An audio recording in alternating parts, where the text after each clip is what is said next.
Yang tadinya Indonesia berseberangan, justru Indonesia menjadi halaman depannya negara-negara kepulauan di Pasifik. Kita berusaha menyatakan mungkin 2022 ini momentum. Kita harus ambil kesempatan untuk mengatakan Indonesia siap, Bali siap. Pembukaan pandemi setelah 2 tahun tutup, akhirnya Indonesia, Bali membuka untuk IPU.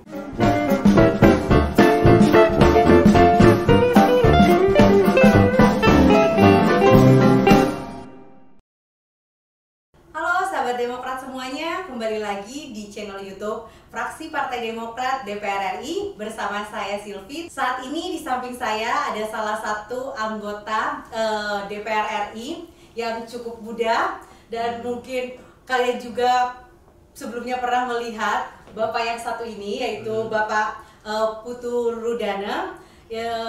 Jadi Bapak Putu ini merupakan salah satu anggota dewan yang berasal dari Provinsi Bali. Dan saat ini Pak Putu ditempatkan di Komisi 6 dan BKSAP atau Badan Kerjasama Antar Parlemen.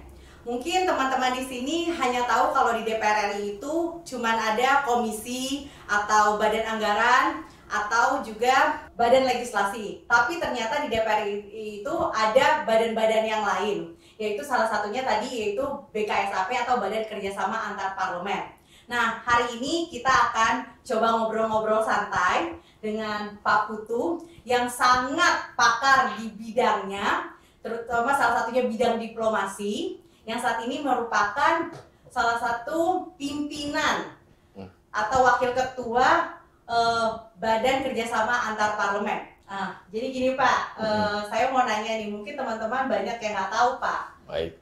Tugasnya BKSAP itu apa? Cuman banyak dengar mungkin, oh ada BKSAP, tapi tidak tahu gitu Pak. Mungkin Pak Putu bisa menjelaskan nih BKSAP itu apa Pak? Baik, gitu. Baik, terima kasih Silvi. Ya. Tentu saya berbahagia bisa di sini.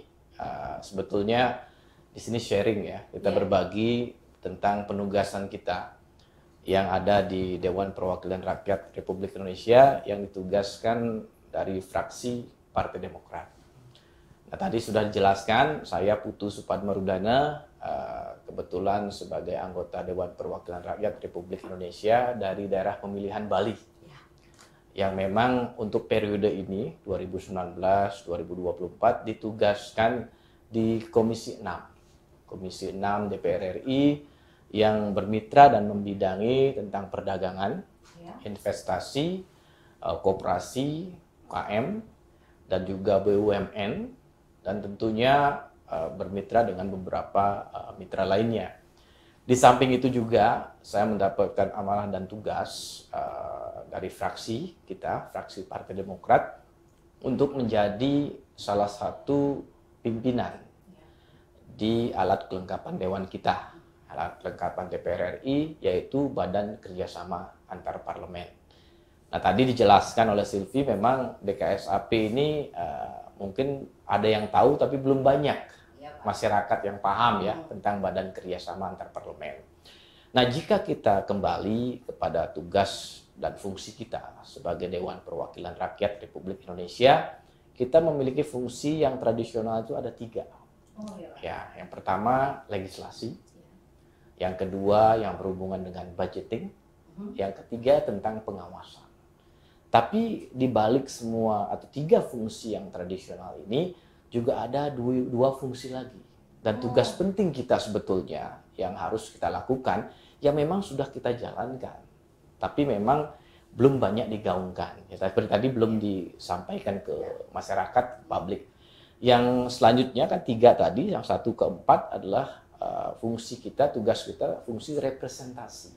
Bagaimana kita selalu merepresentasikan daerah pemilihan kita, wilayah kita. Kalau saya dari Bali, ya Provinsi Bali, tentu bagaimana memperjuangkan daerah pemilihan itu agar memang apa yang menjadi program-program di pusat itu bisa langsung menyentuh kepada daerah pemilihan, khususnya menyentuh masyarakat kita di daerah pemilihan kita. Karena kalau dilihat kan kompleks sekali permasalahannya. Nah, itu mungkin kita bahas di kesempatan yang berbeda.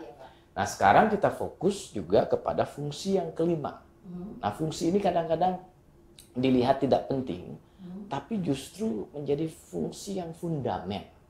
Karena fungsinya dan tugasnya adalah fungsi diplomasi. Bahwa diplomasi ini kan bagaimana kita bisa melakukan komunikasi, convincing, dan meyakinkan semua pihak secara damai, secara baik, tapi kepentingan kita, apa yang menjadi tujuan kita, bisa terwujud dengan baik, dengan cara-cara yang baik, damai, dan tentu bermartabat, dan juga menjaga kedaulatan kita, mengurangi konflik. Nah, BKSAP disitulah fungsi perbedaannya, yaitu Badan Kerjasama Antar Parlemen memiliki tugas dan fungsi kewenangan yang adalah membina, mengembangkan, dan juga terus meningkatkan hubungan antara satu negara dengan negara lainnya, tapi di bidang parlemen. Ya, kita jadi Parlemen Indonesia dengan Parlemen Dunia. Nah, Parlemen Dunia ini kan ya tentu yang kita memiliki hubungan diplomatik dengan parlemen negara tersebut. Kalau di PBB kan ada 178 negara. Jadi tentu yang kita memiliki hubungan diplomatik, kita berhubungan dengan mereka. Nah, di situ posisi daripada BKSAP melakukan diplomasi dengan parlemen. Tapi lebih jauh dari itu, kita juga melakukan diplomasi tidak hanya parlemen. Kita pada saat berkunjung ke satu negara, kita juga bertemu dengan pemerintah mereka.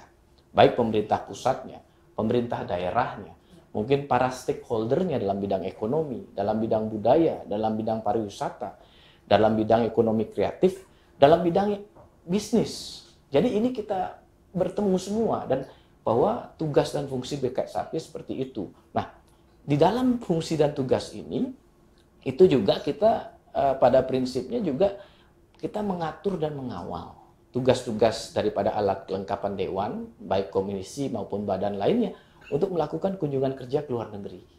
Nah, itu juga penting. Jadi kita yang mengawal itu agar mereka penjajakan awal komunikasi juga dilakukan. Di samping itu juga jika ada tamu-tamu dari luar negeri, parlemen dari luar, kita juga yang menerima. Nah, tentu kita juga akan membagi ini, apakah akan bertemu dengan pimpinan DPR, apakah akan bertemu dengan pimpinan MPR, apakah akan bertemu dengan komisi, apakah ketemu dengan alat kelengkapan dewan lainnya. Nah, tentu pada rangkumannya tujuan kita pada saat melakukan ini adalah memberikan masukan dan usulan kepada pimpinan DPR untuk bagaimana mereka mendapatkan masukan untuk bagaimana melakukan komitmen atau diplomasi tentang negara-negara tertentu atau tentang berbagai hal tentang diplomasi dunia. Nah, jika kita melihat BKSAP, itu jelas di situ bahwa di dalam BKSAP kita putuskan sekarang itu ada yang namanya pertama Des Kerjasama Internasional. Nah, Des Kerjasama Internasional ini itu ada yang sifatnya bilateral ataupun multilateral. Nah, multilateral itu event-event seperti IPU salah satunya, Inter-Parliamentary Union, pertemuan parlementer dunia di berbagai kesempatan, itu banyak sekali di berbagai tempat. Biasanya ada 2 kali setahun event assembly-nya, pertemuan besarnya itu biasanya di Jenewa atau di negara lain. Dan Indonesia akan menjadi tuan rumah ke depan. Nah, belum lagi kalau kita bicara multilateral, yang DES kedua adalah DES kerjasama regional, di mana di situ ada ASEAN Parliamentary Assembly, terus ada ASEAN Inter-Parliamentary Union, juga ada PUIC dan lainnya. Jadi ada forum-forum lainnya. Nah, DES ketiga ada DES kerjasama bilateral. Nah, ini juga penting karena 575 orang anggota DPR ini memiliki satu grup kerjasama bilateral. Jadi ada namanya GKSB, grup kerjasama bilateral antara satu negara dengan negara lainnya. Jadi kita memiliki 102 GKSB. Jadi setiap GKSB itu ada 5 anggota DPR, Indonesia dengan negara mana. Sehingga ini harapannya kerjasama bilateralnya juga terbangun dengan baik. Karena penting multilateral, penting juga bilateral. Dan memang satu lagi DES kerjasama diplomasi perorangan. Karena setiap anggota DPR juga memiliki kesempatan untuk melakukan diplomasi perorangan sekali 5 tahun. Dan mereka bisa melakukan kunjungan diplomasi ke berbagai negara. Nah, artinya kenapa menjadi penting BKSAP ini? Nah, pada saat kita melakukan diplomasi ke luar negeri, biasanya kita tidak hanya bertemu secara politik atau dengan hanya parlemen saja. Tapi kita berusaha bertemu dengan berbagai pihak. Nah, tujuannya jelas apa? Untuk memperjuangkan kepentingan nasional kita, untuk meyakinkan kepada dunia bahwa kita memiliki satu potensi, segala potensi baik di pusat maupun di seluruh Indonesia untuk kita sampaikan. Produk-produk budaya misalnya, kerajinan seni, terus juga mengenai komoditas kita dan lainnya. Itu yang kita sampaikan dalam pertemuan itu. Dan kuncinya adalah diplomasi ini juga dalam ranah tujuan untuk memperjuangkan dalam trade itu produk-produk kita. Yang kedua, memperjuangkan tujuan destinasi kita. Apa ini? Makanya kita selalu keluar negeri, undang ke Indonesia, kunjungi Indonesia. Karena kita 2019 ada kira-kira 16,7 juta wisatawan ke Indonesia. Pandemi drop 2020, 2021 drop, ya kan? Artinya itu juga kita lakukan dalam komunikasi di BKSAP. Belum lagi kita memperjuangkan bagaimana dunia atau parlemen dunia atau forum multilateral memahami kedaulatan negara kesatuan Indonesia. Banyak isu ya, menyangkut Laut Cina Selatan, isu yang berhubungan dengan Papua. Nah, ini kita sampaikan ke mereka bahwa Indonesia itu berdaulat dan kita betul-betul mengatakan, menyampaikan bahwa kita sudah melakukan hal terbaik. Baik yang tentang perdamaian, kedamaian, bagaimana mengawal NKRI, bagaimana memperjuangkan kepentingan masyarakat, dan lainnya. Nah, tentu banyak hal yang bisa kita sampaikan. Kalau isu komoditi, salah satunya isu kelapa sawit kita. Yang kadang-kadang Parlemen Eropa akan menyuarakan bahwa kita terjadi deforestation. Ya, kurang aspeknya kurang peduli lingkungan. Nah, itu kita sampaikan, kita perjuangkan bahwa Indonesia betul-betul mengawal dan ke depan dan mulai sekarang kita betul-betul membangun produk sawit kita itu betul-betul dengan ramah lingkungan. Membangun dengan konsep green economy. Bagaimana lingkungan terjaga, masyarakatnya involved di dalam kegiatannya, dan akhirnya pertumbuhan ekonomi juga terukur sehingga masyarakat bisa disejahterakan. Nah, kira-kira itu dalam konsep BKSAP. Nah, jika dulu diplomasi hanya dilakukan oleh pemerintah, ya kan namanya first track diplomasi. Nah, itu diplomasi. Tapi dalam era saat ini, itu diplomasi itu berubah menjadi diplomasi total atau total diplomasi. Di mana bukan saja pemerintah, isunya bukan hanya satu hal, menyangkut urusan politik. Tapi isunya sudah berkembang luas. Total diplomasi itu salah satunya parlemen melakukan. Jadi ada yang mengatakan second track diplomasi, tapi kami pikir itu first track. Karena banyak negara yang parlementer. Parlementer yang pemegang kebijakan pemerintahannya itu parlemen. Sehingga kita pikir juga bisa dalam posisi untuk melakukan diplomasi. Nah, belum lagi yang melakukan diplomasi itu dunia usaha kita. Belum lagi yang melakukan diplomasi itu adalah dunia pendidikan kita. Belum lagi yang melakukan diplomasi itu mungkin para dosen, mahasiswa, juga seni budaya, pengelaku seni, penggiat ekonomi kreatif. Nah, jadi berubah yang dulunya hanya fokus kepada pemerintah dan politik isunya, sekarang berkembang luas menjadi menyeluruh sehingga menjadi sangat penting bagi Indonesia untuk melakukan diplomasi. Nah, salah satunya adalah peran DPR ini adalah peran BKSAP. Nah, belum banyak yang tahu tentang peran ini, tapi kita terus suarakan bahwa terkadang cara hard, keras, politik, perang tidak bisa menyelesaikan. Kadang-kadang orang lupa bahwa ada sisi humanis, diplomasi, soft komunikasi, soft diplomasi itu lebih kuat kita lakukan. Dan peran parlemen saya pikir sangat penting, dan ke depan memang perlu kita bersama ke depan memperkuat ini. Untuk apa? Untuk betul-betul kita bisa menyuarakan sehingga inline dengan kebijakan pemerintah, parlemen menyuarakan ini, dan juga kita satu tim atau dream team untuk menyuarakan kepentingan nasional kita untuk merebut segala tanda kutip market yang ada di luar untuk datang ke kita. Nah, contoh nyatanya seperti ini.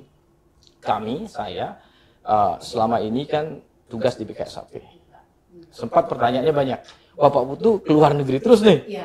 Nah, memang dalam menjadi pimpinan BKSAP apalagi, tugasnya itu banyak melakukan diplomasi ke luar negeri. Dan kami di pimpinan BKSAP saat ini tidak pergi ke negara-negara tradisional.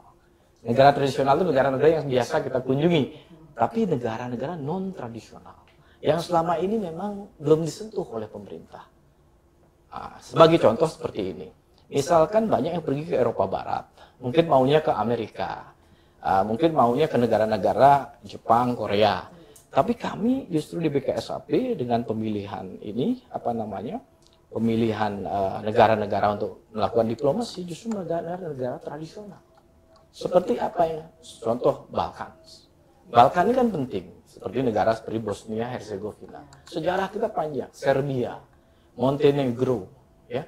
Belum lagi kita bicara Eropa Timur, Rumania, ada Lituania, terus ada Ukraina. Kita pernah, jadi artinya kita di situ perbedaannya apa? Pada saat kita berkunjung berdiplomasi ke sana, mereka sudah paham dengan Indonesia. Jika kita pergi ke negara barat yang modern, yang sudah maju, mereka tidak akan merespon dengan maksimal. Tapi kalau di negara ini justru mereka akan merespon dengan baik dan maksimal, karena mereka merasakan kita sebagai tamu yang penting. Indonesia ada di G20. Jadi artinya mereka bangga. Nah, saya sering menyampaikan kepada pemerintah, dalam diplomasi penting mengajak negara-negara maju, tapi jangan abaikan diplomasi atau merangkul negara-negara yang berkembang ini, seperti di Balkan ataupun Eropa Timur. Jika kita bicara potensi dan semua, potensi berbagai hal menjadi market, menjadi mungkin market untuk pariwisata kita itu sangat besar. Mungkin lebih dari 50 juta di Balkan ya, penduduknya. Sehingga bisa kita mencarikan solusi. Yang berbeda lagi, kita juga melakukan kunjungan ke negara-negara seperti Afrika Utara. Nah, ini juga potensinya bagus, Afrika Utara. Nah, Eropa Timur tadi sudah saya sampaikan. Nah, mungkin ke depan BKSAP akan mengawal diplomasi kita ini ke Amerika Latin. Jadi, tidak negara yang tradisional, tapi negara-negara yang betul-betul kita dengan tujuan apa? Melakukan komunikasi dengan mereka untuk merangkul mereka, sehingga secara pada saat forum multilateral mereka bisa memberikan support kepada Indonesia di forum-forum parlemen. Nah, kadang-kadang parlemennya ini lebih berkuasa daripada eksekutifnya. Nah, sehingga soft komunikasi seperti ini di dunia itu penting. Nah, quick win buat kita apa? Ya, di situ saya selipkan sering bahwa pada saat kita berbicara di forum multilateral di berbagai tempat, ya salah satunya misalnya IPU, hearing, parliamentary hearing di New York, atau yang di Madrid, IPU Assembly tahun lalu, atau di berbagai negara seperti Kazakhstan, atau di Roma waktu ada pre-COP 26, atau di Glasgow kemarin. Pada saat momen pertemuan besar, selalu kita selipkan. Dan saya kebetulan kan dari Bali, nah juga backgroundnya juga udah lahir tentang seni budaya, backgroundnya lahirnya tentang pariwisata. Jadi tidak lagi karena di parlemen pariwisata itu baru saya pelajari, tapi memang sudah melekat dalam perjuangan saya dari awal karena memang terlibat dengan berbagai pihak dan masyarakat. Di situ kita selipkan, kita sampaikan, ya mungkin dalam bahasa Indonesia ya saya sampaikan, tapi kita di sana dalam bahasa Inggris. Let me introduce myself. I'm Putu Supadmarudana from Indonesia, from Bali Island. Dan saya menjelaskan dulu tentang isu yang intervensi. Di akhir kita ini kan, we would like to invite you once again to all honorable delegates to visit Indonesia, to visit of course Bali as part of Indonesia, to enjoy the culinary, the culture, the beautiful scenery, and of course we welcome you to Bali next year, karena kalau tahun lalu, for the 144th APU Assembly in Nusa Dua, Bali.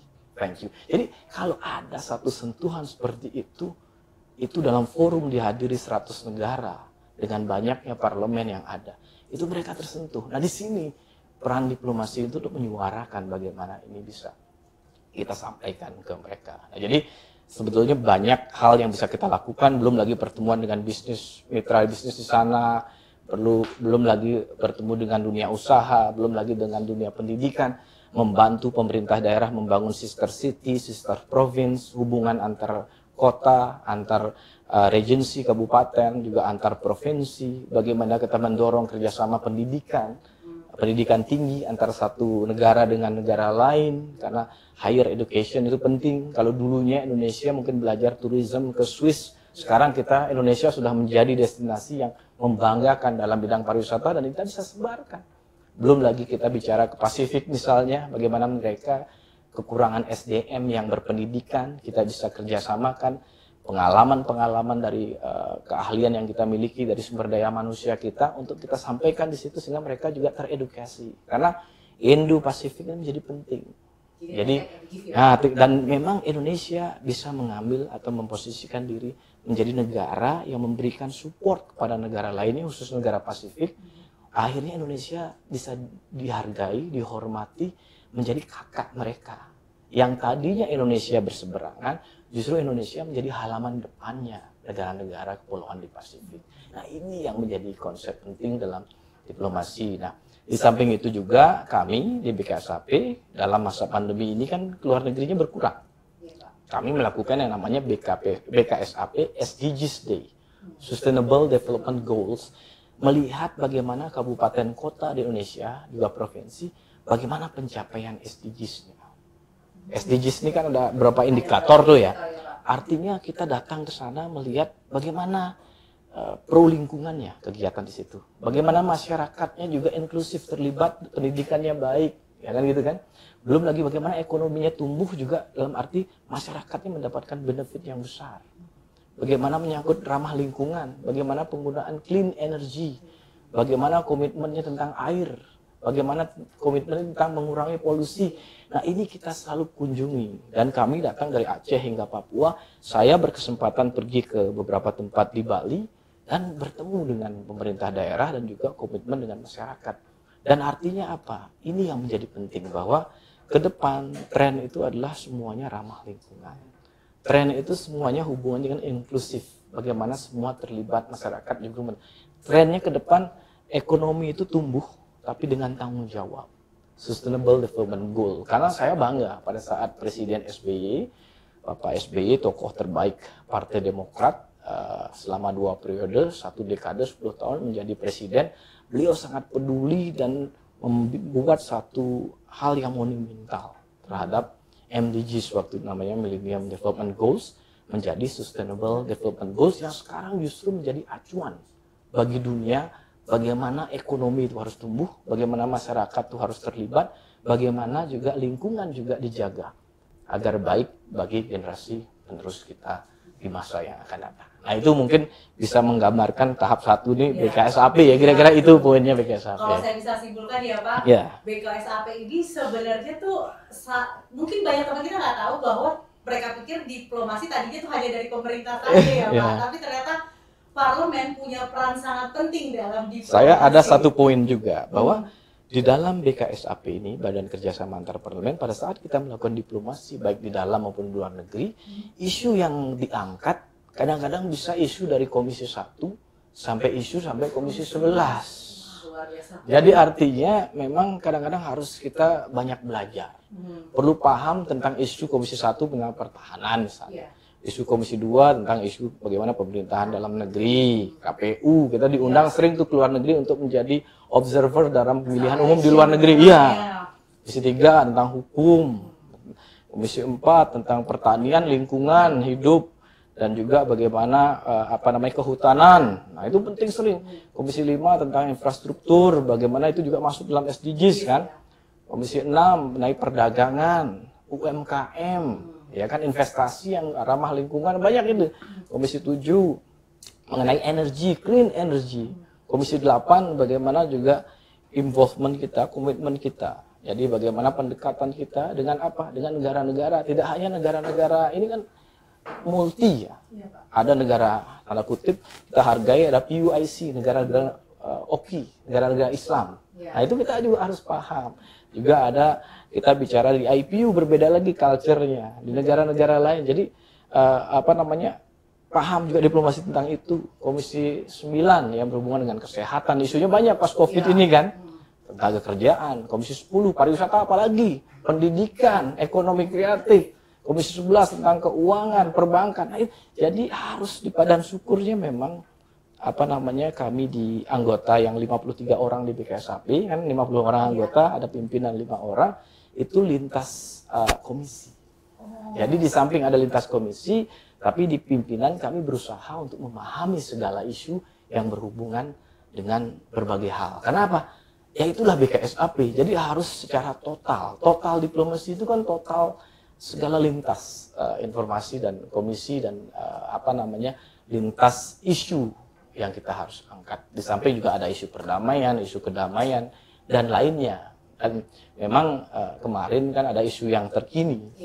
Kita bisa lihat misalnya isu kita tentang kedaulatan Laut Cina Selatan. Ya kita harus memahami isu itu bagaimana agar betul-betul kita dorong agar terwujud komunikasi, diplomasi, dan akhirnya tercapai perdamaian-kedamaian. Jangan sampai konflik misalnya di Ukraina dengan Rusia, akhirnya semua rugi kan. Iya, Pak. Jadi artinya makanya peran kita itu justru di parlemen selalu. Jadi bagaimana kita juga bertemu dengan para duta besarnya, duta besar Rusia, duta besar Ukraina, kita sampaikan.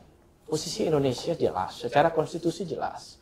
Kita menjunjung tinggi perdamaian dan kedamaian, juga kita berharap masyarakat dan khususnya manusianya juga jangan sampai memiliki problem atau masalah yang besar. Makanya betul-betul menyangkut kemanusiaan yang penting, menyangkut perdamaian dan kedamaian itu yang penting. Nah mudah-mudahan di Eropa Timur segera terwujud perdamaian kedamaian dan kita juga ingin mengawal hal itu dan banyak isunya Mbak. Nah itu BKSAP. Mungkin kita akhiri BKSAP. Mungkin ada isu lainnya yang mau kita bahas ini. Silakan lanjut Mbak Silvi. Ya. Berarti ya saya cuma kami kesimpulan nih Pak, teman-teman, berarti BKSAP itu memang selangkah lebih maju ya Pak untuk terkait diplomasi, membangun memang tugasnya ya Pak, membangun diplomasi di segala bidang gitu, agar pembangunannya itu sesuai dengan tujuan SDGs gitu. Betul.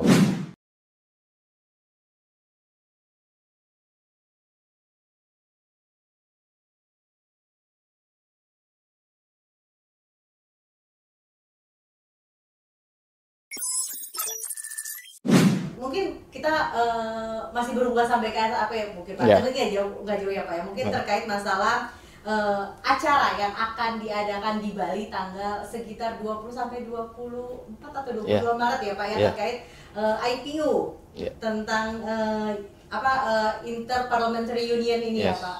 Nah, ini kan menurut saya menjadi tuan rumah itu sesuatu kehormatan yang luar biasa ya Pak buat Indonesia, apalagi di kondisi COVID seperti ini gitu Pak. Nah, yang mungkin paling simpel Pak, kita tuh Bapak berharap, maksudnya pasti saya yakin ya Pak, ketika IPU itu ada di Bali, saya yakin ada peran parlemen di sini Pak. Kalau boleh tahu nih Pak, apa nih Pak rahasia atau yang dilakukan oleh BKSAP gitu Pak, maksudnya untuk mendorong IPU ini bisa sampai di Bali, dan mungkin apa harapan Bapak gitu, Pak, terkait IPU yang akan dilaksanakan di Bali dalam waktu dekat Pak? Baik, terima kasih Mbak Silvi. Jadi pertanyaannya baik dan komprehensif ini. Jadi saya harus jawab secara bertahap. Pertama, memang kita ketahui seperti saya sampaikan tadi, dalam multilateral itu ada yang sifatnya internasional seperti IPU, ada yang sifatnya regional, baik kawasan ASEAN maupun Asia. Kalau Asia ada APA, ada juga Euro-Asian, ada juga AIPA, ASEAN Interparliamentary Assembly, itu di kawasan ASEAN, negara-negara ASEAN. Terus ini adalah IPU, ini adalah pertemuan parlemen yang terbesar. Biasanya setiap tahun itu 2 kali diadakan pertemuan. Satu di Jenewa, yang satu di negara lain. Kita pernah menjadi tuan rumah di tahun 2007 yang lalu. Nah, untuk yang bulan Maret ini, 144 atau yang ke-144 Interparliamentary Union akan diadakan di Nusa Dua, Bali. Nah, kenapa ini menjadi spesial? Nah, ini saya perlu ceritakan. Pertama, kita ketahui situasi ini adalah selama 2 tahun terakhir kan pandemi. Iya, Pak. Artinya momen awal ini menjadi penting buat Indonesia, buat dunia untuk merecovery ekonominya, untuk memulihkan kembali ke transportasi udara, kan itu yang masalah ya, untuk memulihkan kembali perpindahan orang, baik dalam bentuk bekerja maupun traveling atau berwisata. Bagaimana memulihkan juga kepariwisataannya. Nah, ini yang menjadi penting, kenapa menjadi spesial IPU Assembly ini. Nah, kami harus bercerita dari depan mungkin. Jadi memang inilah kerja yang bersama, di mana Ketua DPR akan menjadi presidensi daripada IPU Assembly yang ke-144. Ya, yang bekerja ini otomatis BKSAP, baik pimpinan maupun anggota, untuk pertama meyakinkan dunia untuk diadakan di Indonesia atau di Bali. Nah, sebetulnya gayung bersambut. Pada saat kita suarakan dan kita katakan kesiapan, walaupun waktu kira-kira beberapa bulan tahun lalu kan belum ada penerbangan, masih uncertainty, masih situasi Delta, masih situasi terakhirnya Omicron, varian COVID-nya. Tapi kita berusaha menyatakan mungkin 2022 ini momentum. Kita harus ambil kesempatan untuk mengatakan Indonesia siap, Bali siap. Dan disitulah peran BKSAP, karena BKSAP yang selalu hadir dan memiliki tugas mewakili dalam berbagai sidang-sidang di berbagai negara, sehingga kitalah yang hadir di situ untuk menyuarakan ini. Dan tentu IPU, presidensi IPU yang dulu namanya Gabriela, kalau yang sekarang presiden IPU namanya Pacheco, mereka melihat positif bahwa Indonesia kayaknya tepat. Dan kita sering sampaikan pada saat pertemuan dunia dimanapun, please visit Indonesia again, please visit Bali. Jadi ternyata nama Indonesia, nama Bali itu menjadi magnet yang luar biasa bagi para parlemen maupun wisatawan ya, atau warga negara dunia. Karena menjadi magnet, mereka langsung ingin, karena mungkin namanya sudah dikenal oleh semua orang. Nah, kita dari situ kita lakukan pendekatan bilateral antar negara, pendekatan dengan presiden IPU, akhirnya kita terpilih untuk menjadi tuan rumah di bulan Maret ini tanggal 20 sampai 24 tahun 2022. Nah, kami berkeliling meyakinkan semua pihak untuk datang. Karena memang mereka bilang nggak mungkin, pesawat belum ada penerbang ke Bali. Bali kan beda, Indonesia ini beda, menjadi end destination. Kalau misalnya kayak di Timur Tengah, misalnya kayak Dubai, Doha, terus di Turki, di antara Asia dan Eropa, di Turki, walaupun dan juga di negara lain Eropa Barat kan menjadi hub destination. Kalau kita kan end, biasanya pesawat itu berakhir di destinasi kita. Nah, sementara Australia dan New Zealand dari dulu udah tutup, lockdown total. Mungkin baru-baru ini saja mereka buka. Nah, itu kita nggak bisa lagi terbang ke sana kan. Nah, dengan begitu memang tidak mudah untuk meyakinkan. Tapi kita datangi satu persatu negara, kita yakinkan bahwa akhirnya Indonesia bisa menjadi tuan rumah IPU Assembly yang ke-144 ini. Dan tentu ini kerja bersama yang sangat penting. Kenapa? Karena momentum yang baik. Untuk apa? Meyakinkan, quick win-nya meyakinkan kepada dunia, Indonesia itu pertama sudah melakukan prokes dengan baik. Vaksinasi sudah berjalan dengan baik. Ya, kita ini kalau turisme harus begitu kan? Kepentingan nasional kita ini. Yang ketiga bahwa Indonesia khususnya di Bali penerapan prokes itu juga terbaik. Masyarakatnya selalu siap dengan itu karena mereka tahu pada saat kita tidak melakukan itu, wisatawan nggak akan datang. Dan kita akan tidak dipercaya oleh dunia internasional untuk kesiapan dalam penanganan kesehatan ini. Makanya isu kesehatan menjadi penting. Dan kita selalu sampaikan. Dan syukur sebelum ini kita sudah bertemu dengan pemerintah daerah di Bali, dengan teman-teman BKSAP, juga bertemu dengan para bupati, wali kota, juga bertemu dengan gubernur, juga kita di Jakarta bertemu dengan pimpinan media, pemret media, kita juga bertemu dengan para duta besar negara-negara untuk mengundang mereka untuk hadir di IPU ini, bertemu juga dengan, ini penting, ini salah satunya Menko Marves Pak Luhut, ya, karena apa? Beliau punya kewenangan untuk yang menyangkut penanganan PPKM COVID Bali Jawa, ini kan Pak Luhut nih. Kita sampaikan ke beliau pada saat pertemuan BKSAP, dengan beliau mengatakan bahwa kita akan ada pertemuan IPU Assembly di bulan Maret. Tentu kita berharap pembukaan karantina itu harus disegerakan.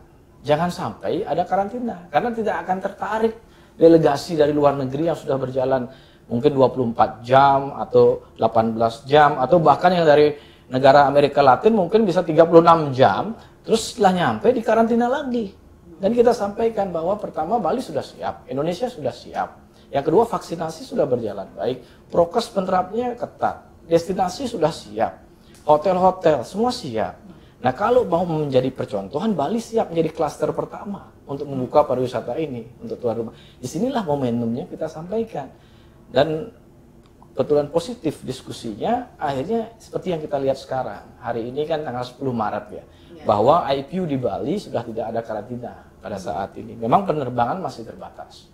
IPU ini kita dengar terakhir sudah sampai 110 negara yang akan hadir. Bayangkan dalam waktu singkat itu bisa 100, dan bahkan tadi saya bertemu dengan duta besar Iran, duta besar Aljazair, dua-duanya mengatakan sudah akan datang. Bahkan delegasi yang dari Iran atau negara lain itu sampai 40 orang hadir, ketua DPR-nya hadir, dan pimpinan DPR atau speaker itu ada 16 speaker yang hadir dari seluruh dunia ke acara kita di Indonesia, IPU Assembly yang akan di Bali. Negaranya 110 negara yang hadir. Nah bahkan inilah, jadi saya sangat bersyukur karena kenapa? Karena kita sudah melakukan komunikasi ke semua pihak, mencoba meyakinkan, juga berbicara dengan teman-teman di luar negeri, berbicara dengan Kementerian Luar Negeri supaya satu visi, sampaikan promosi ini. Once it open kita nggak perlu promosi, tapi justru promosinya sebelumnya. Pada saat open dia sudah siap. Nah jadi artinya cara-cara ini yang kita lakukan, komunikasi personal dan pendekatan dengan teman-teman duta besar di berbagai negara. Untuk apa? Untuk menyiapkan tools untuk promotionnya, tools untuk invitationnya, tools untuk penyampaian bahwa nanti pada saat dibuka sehingga tidak lagi menunggu. Dan kita juga sampai di PKSAP dengan sekretariat juga mengkomunikasikan kepada airlines. Bahwa airline terbang dong ke Indonesia, terbang dong ke Bali, karena sampai saat ini masih terbatas. Hanya ada Singapore Airlines, hanya ada Malaysian Airlines, hanya ada juga pesawat dari Australia tapi masih yang budget airline, ya. Belum sampai airline flag carrier-nya. Flag carrier airline itu dari Timur Tengah, dari Turki, dari Australia mungkin setelah April. Nah, terlewat ini IPU, tapi menurut saya ini momentum. Jadi kenapa? Karena 110 negara ini kan anggota parlemen. Mereka punya konstituen. Ya ini anggap aja media yang hadir atau parlemen yang hadir, pada saat mereka hadir 110 negara, mereka datang ke dapilnya. Satu orang mungkin memiliki suara itu 50.000, 100.000, mereka menyuarakan di negaranya, belum lagi mereka menjadi speaker, belum lagi menjadi tokoh di berbagai negara untuk menyuarakan ini.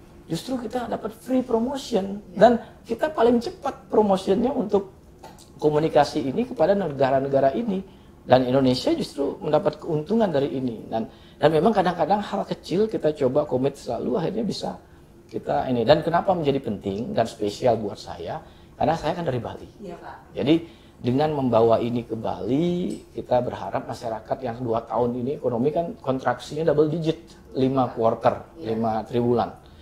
Terpukul, masyarakat berat, masyarakat sudah habis tabungannya, udah semua tabungannya habis. Hutangnya mungkin tanda kutip kita tahu banyak. Belum lagi jangankan yang lain, mungkin makan saja sulit karena sudah 2 tahun tidak ada income yang masuk, tabungan habis. Nah akhirnya saya sendiri selalu ke dapil tuh ya tidak mau hanya bicara saja, tidak mau hanya di media saja saya hadir, tapi saya lebih ingin hadir ke rakyat secara nyata, segera, dan konkret. Jadi biar mereka yang menyuarakan. Kadang-kadang memang ada yang mengatakan politik itu kan harus diomongin di semua orang, tapi saya masih sebagai orang tradisional yang percaya, apalagi Bali ya, kita percaya yang namanya karma pahala itu. Yang penting kita berbuat baik, udahlah itu aja. Nanti masyarakat melihat, masyarakat sudah mengetahui, mereka biarkan, mereka nanti akan mengingat itu. Ya mungkin penting di sosial media, mungkin di koran ya, tapi ya secukupnya, tidak perlu terlalu berlebihan. Tapi itu yang kita usahakan. Saya selama pandemi membantu mungkin sudah lebih dari 100.000 paket sembako yang saya berikan ke, belum lagi bantuan-bantuan. Syukur saya bisa memberikan bantuan-bantuan dalam bentuk pembangunan pura dan lainnya, tempat suci ya, itu bisa kita support. Belum lagi bantuan-bantuan lainnya secara personal. Dari apa yang kita dapatkan secara pribadi kita juga berikan, karena memang susah seperti di Bali. Nah, tapi yang terkini ini yang menarik, karena justru kalau sebelumnya saya kasih ikannya, sekarang ini saya kasih kailnya kepada masyarakat. IPU ini kan membawa 110 delegasi. IPU ini akan bersuara ke depan. Jadi mudah-mudahan fondasi ini, reborn-nya Indonesia pariwisata, reborn-nya Bali, bisa melalui momen IPU ini untuk apa? Memberikan support kepada masyarakat, dan akhirnya masyarakat bisa bangkit, berdikari, bekerja, mandiri, mendapatkan income, bisa hidup, kembali pulih ekonominya, bertahap juga mulai bisa melakukan kegiatannya seperti sedia kala. Dan yang terpenting sebetulnya ekonominya jalan, pariwisatanya jalan, saya yakin masyarakatnya bisa hidup. Makanya kita bersyukur karena dari apa yang penugasan dari fraksi, saya sangat berterima kasih kepada pimpinan fraksi yang menugaskan saya itu tepat. Artinya justru di momen yang sulit ini bagi Bali, saya diposisikan di tempat yang tertepat. Dan bahkan di Bali cukup banyak yang mengapresiasi fraksi Demokrat bahwa komunikasi yang dibutuhkan mereka, bantuan nyata diberikan, segera diberikan. Tapi komunikasi untuk hal besar, termasuk event besar, MICE, event parlemen seperti ini, didatangkan ke Bali itu akan memberikan multiplier effect, efek domino yang luar biasa kepada peningkatan ekonomi masyarakat, dan ujung-ujungnya nanti masyarakat bisa kembali bangkit, Balinya bangkit, Indonesianya bangkit, pulih ekonominya.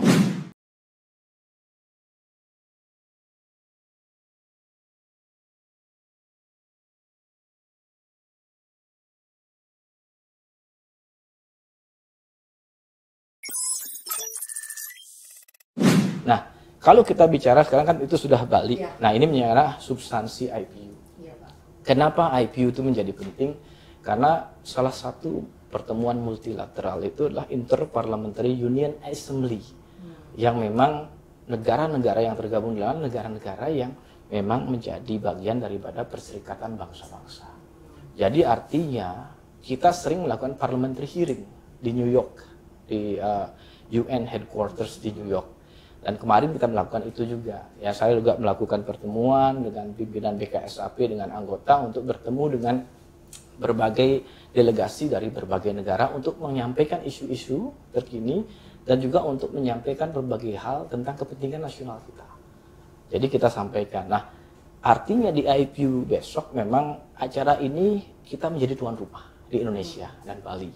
Tapi esensi substansinya dikendalikan oleh Interparliamentary Union. Di situ presidennya adalah Pacheco.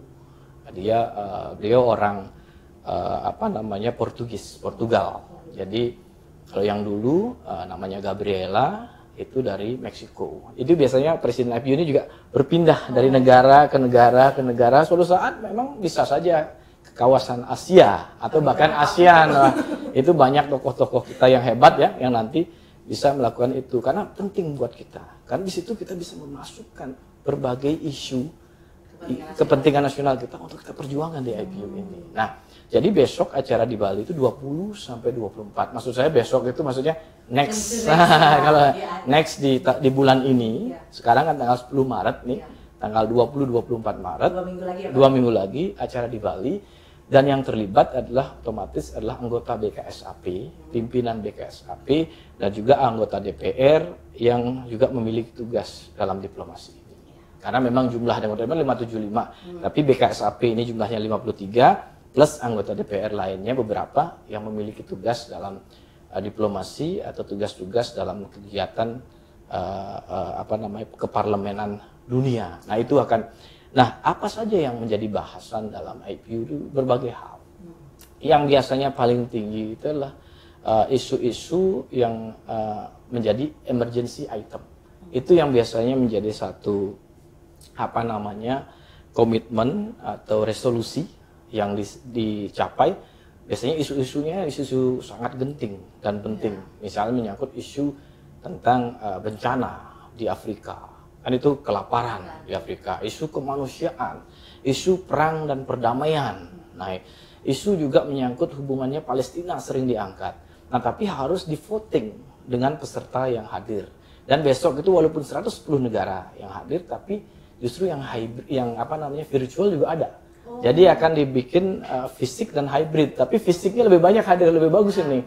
Nah, isu-isu itu dan masing-masing kegiatan IPU ini akan full 4 hari, bahkan lebih 6 hari, karena eksekutif komite sudah rapat di awal untuk menentukan agenda, pembahasan, apa resolusi yang ingin dicapai. Ada komite-komite yang berhubungan dengan politik, komite yang berhubungan dengan social cultural, komite yang berhubungan dengan demokrasi, women parliament, youth parliament, banyak lagi, dan itu memang sangat sibuk dan padat, dan memang tentu ini menjadi tugas dan tanggung jawab yang memang besar dan tidak mudah, dan kita juga menjadi penting karena apa? Kita menjadi tuan rumah, kita harus menjadi tuan rumah yang baik. Bagaimana potensi Indonesia dari Aceh hingga Papua bisa tersampaikan dan mereka paham itu. Yang kedua, kedaulatan kita juga disampaikan bahwa kita betul-betul negeri yang berdaulat dan masyarakatnya tidak ada masyarakatnya memiliki masalah. Kalau ada permasalahan kecil wajar, tapi tentu semuanya. Jadi jika dunia ingin melihat keberagaman yang utama, penuh kedamaian, penuh kebersamaan, penuh kekeluargaan, itu implementasi dari kita. Bayangkan 1000 lebih etnik, 700 lebih bahasa, pulau yang berbeda dengan budaya dan lainnya, tapi kita masih bersatu. Saya sering bicarakan ini, salah satunya di Interfaith Dialogue. Memang ada negara lain yang memiliki multiculturalismnya seperti kita, tapi kita ini lebih jauh di depan. Pada saat mereka melakukan dialog terhadap keberagaman, kita sudah implementasi Indonesia bahwa kita itu betul-betul berbineka tunggal ika, menghargai satu sama lain. Nah, belum lagi isu yang menyangkut Sustainable Development Goals, climate change, dan lainnya. Nah, memang kegiatan ini temanya tentu kita ketahui yang berhubungan dengan getting to zero. Jadi mobilizing parliamentarian to act on climate change. Jadi bagaimana kita fokus ke lingkungan kalau di Bali ini. Tapi isu lainnya tetap diangkat, tapi isu lingkungan menjadi sangat penting. Nah, kebetulan Bali punya konsep yang berhubungan dengan konsep lingkungan yang luar biasa, kearifan lokal, seperti Trihita Karana. Hubungan manusia dengan manusia, manusia dengan alam, manusia dengan yang kuasa. Ini konsep yang memang dari dulu saya berusaha dorong, tapi juga menjadi kearifan lokal bangsa kita. Karena kalau kita bilang budaya Indonesia itu kan tidak ada. Yang adalah budaya daerah yang berbineka tunggal ika menjadi identitas bersama, masing-masing berada di daerah. Nah, kalau eventnya di Bali, kearifan lokal ini yang diangkat. Kalau eventnya mungkin di suatu saat di Bandung, beda lagi. Kalau di Sumatera, di Padang, beda lagi. Kalau di Jawa, beda lagi. Kalau di Papua, beda lagi. Artinya itu keberagaman kita yang memang penuh dengan perbedaan, tapi penuh dengan kekayaan. Nah, sebuah tantangan membawa perbedaan ini menjadi kekayaan. Jangan sampai perbedaan itu menjadi konflik dan permasalahan. Nah, ini yang memang kita harus ingin capai, dan kita di Bali sudah berkomitmen bahwa kita mendorong perdamaian dan kedamaian untuk situasi terkini di Eropa Timur. Nah, jadi isu-isu ini akan diangkat di Bali, dan mudah-mudahan di samping itu anggota parlemen kan tidak ada karantina lagi kan? Iya, Pak. Jadi mereka mendarat, mereka masuk hotel. Sebenarnya di balik itu malam hari pada saat nggak ada sidang atau mungkin bergantian mereka, yang lain bisa jalan-jalan ke seluruh Bali, bahkan ke seluruh Indonesia. Ada yang bisa ke Jogja, Labuan Bajo, atau kemana. Bisa mereka menikmati, atau setelah tanggal 24. Nah, mudah-mudahan ini juga akan berdampak, sehingga nanti kenangan mereka selama di Indonesia akan masuk ke sosial media.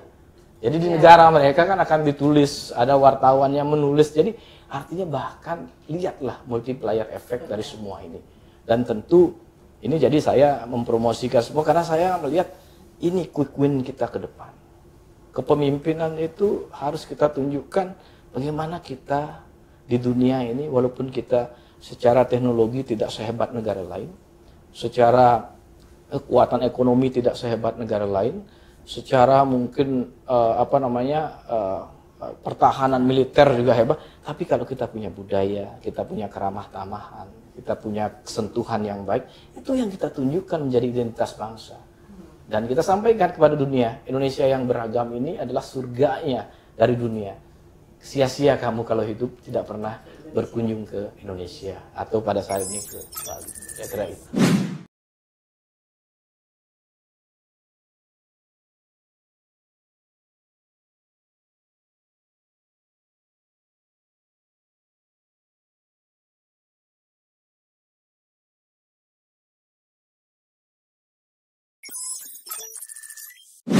Jadi nanti di harapan kita berarti si IPU ini akan menjadi sebuah titik awal yang sangat baik ya Pak, untuk khususnya untuk Bali, tapi secara umum untuk Indonesia. Pasti Indonesia, saya pikir ya, pasti Indonesia. Dan mungkin karena di Bali ya Pak, saya mungkin mau agak sedikit bergeser lagi sekarang kita lebih ke Bali. Maksudnya kan ini sekarang udah di Bali ya Pak ya, acaranya. Kalau boleh tahu, mungkin Bapak udah tahu bagaimana antusiasnya persiapan orang Bali terhadap acara ini, karena saya yakin pasti akhirnya di Bali dibuka. Maksudnya saya sendiri juga sangat senang karena tidak ada karantina. Jadi luar biasa saya rasa ketika Bali sudah menjadi tempat tujuan yang luar biasa dan tidak ada karantina gitu Pak. Ya, jadi ini saya melihat pertama kita patut syukuri bahwa mudah-mudahan segera pandemi ini akan berubah menjadi endemi. Jadi sudah 2 tahun dunia ini berat ya. Mereka, kalau saya sering berkeliling melakukan diplomasi ke berbagai negara, mereka sungguh ingin sudah pergi traveling, apalagi travelingnya ke Indonesia. Jadi artinya mereka menunggu kapan ini bisa dibuka. Tapi gayung bersambut di awal 2022 ini, justru bulan Februari Maret ini kita juga punya momen event besar IPU. Ini jadi momentum untuk meyakinkan seluruh stakeholder di Indonesia, khususnya pemerintah, untuk berani membuka. Negara lain juga sudah mencoba membuka, tapi masih ragu-ragu. Ya kita lakukan sekarang, dan syukuri tidak ada karantina. Nah, masyarakat Bali tentu sangat antusias, dan pada akhirnya berbagai kegiatan, salah satunya IPU, Interparliamentary Union Assembly and Related Meeting yang ke-144 Maret ini adalah pintu gerbang awal untuk membuka pariwisata, untuk membangkitkan ekonomi, fokus Bali yang memang terfokus kepada pariwisata. Pada akhirnya kita berharap, kita mendorong agar baik pemerintah daerah, pemerintah pusat, ini betul-betul meyakinkan, dan saya berpesan agar manfaatnya seluas-luasnya untuk masyarakat. Agar manfaatnya itu untuk rakyat kita. Masyarakat, kalau kita lihat masyarakat Bali dan masyarakat Indonesia, untuk mendapatkan manfaat, benefit yang baik dari kegiatan ini. Baik jangka pendek, jangka menengah, jangka panjang. Jangka panjang saya yakini ini akan menjadi narasi cerita yang luar biasa. Pembukaan pandemi setelah 2 tahun tutup, akhirnya Indonesia, Bali membuka untuk IPU. Jangka panjang pasti akan cerita dan semua ingin berkunjung.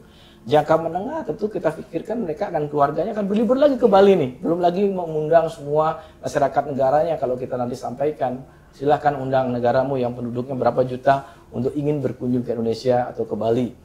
Nah, belum lagi jangka pendek, mudah-mudahan langsung bisa memberikan multiplier efek domino langsung pada rakyat di sekitarnya maupun seluruh Bali, UMKM-nya, memberikan support kepada masyarakat desa wisatanya, memberikan support kepada pelaku-pelaku pekerja seni budayanya, dan ini yang kita dorong. Dan saya di sini meyakini, dan perjuangan yang kita lakukan baik di BKSAP maupun saya secara pribadi pada saat berkunjung keluar ini, niatnya adalah sepenuhnya untuk memberikan bantuan support kepada rakyat, khususnya Bali, karena kita tahu yang paling terpuruk selama pandemi ini Bali. Dan memang saya memohon dukungan kepada semua untuk bagaimana kita bersama menyuarakan ini, karena Bali ini paling terkontraksi. Saya ingat dulu Jogja, Bandung, kan sama ke Bali. Jogja langsung dalam 2 kuartal itu udah mulai bagus pertumbuhannya, udah positif. Bandung malahan bagus sekali positif.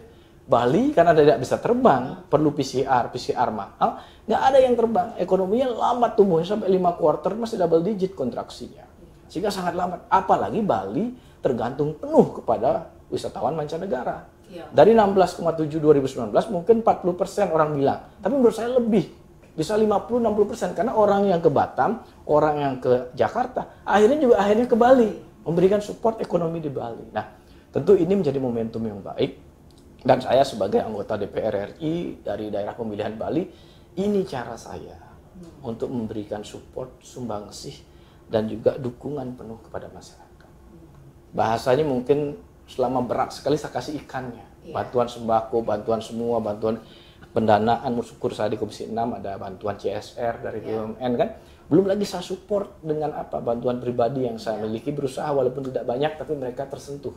Nah, tapi ini adalah memberikan kailnya atau pancingnya sehingga mereka ke depan bisa bangkit, hadir lagi. Niatnya betul-betul ekonomi bangkit dan akhirnya kepariwisataan bangkit, dan ujung-ujungnya nanti siapa? Masyarakatnya yang mendapat manfaat semuanya. Tapi mudah-mudahan ya, saya tentu berterima kasih pertama kepada pimpinan fraksi yang menugaskan saya di BKSAP dan Komisi 6 pas sekali dengan apa yang menjadi harapan masyarakat Bali.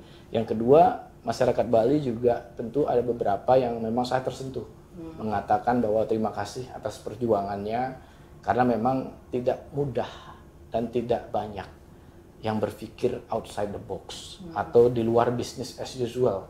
Sebelum dibuka udah keliling ke luar negeri, dunia, menyuarakan Bali Buka, menyuarakan kunjungan ke Bali, artinya menyiapkan promosi ke luar negeri, menyampaikan bahwa kita ini, Indonesia ini luar biasa kaya dengan destinasi pariwisata. Belum banyak yang menyampaikan, tapi itulah yang kami lakukan, itulah yang saya lakukan untuk mensupport Bali. Memang berbeda, tapi tentunya ini adalah menyangkut pulihnya, bangkitnya kembali Bali untuk pada akhirnya memberikan manfaat seluas-luasnya untuk masyarakat. Dan memang itu esensi dari perjuangan politik, bahwa apalagi fraksi Partai Demokrat, kita selalu dekat dengan rakyat, berjuang untuk kepentingan rakyat, memberi kontribusi secara nyata kepada rakyat. Dan tentu saya yakin suatu saat kalau rakyat sudah melihat baik, tentu mereka akan memberikan dukungan yang lebih penuh kepada fraksi Partai Demokrat dan juga kepada partai yang kita cintai. Kira-kira itu. Ya. Terima kasih. Wah, saya hari ini luar biasa dapat pelajaran dari Pak Putu tentang diplomasi, juga tentang ternyata akhirnya ya Pak, setelah perjalanan panjang ya Pak, akhirnya Pak Putu tuh salah satu orang yang berperan dalam mendorong ekonomi Indonesia, khususnya di bidang pariwisata, agar banyak turis yang datang. Mungkin efeknya terlihat mungkin secara umum untuk Indonesia, tapi ternyata memberi efek, kita berharap ya semuanya memberi efek langsung kepada masyarakat Bali yang merupakan juga dapil Pak Putu gitu. Jadi kita berharap sekali semoga IPU ini akan berhasil dan memberikan dan nantinya akan memberikan manfaat yang luar biasa ke kita semua.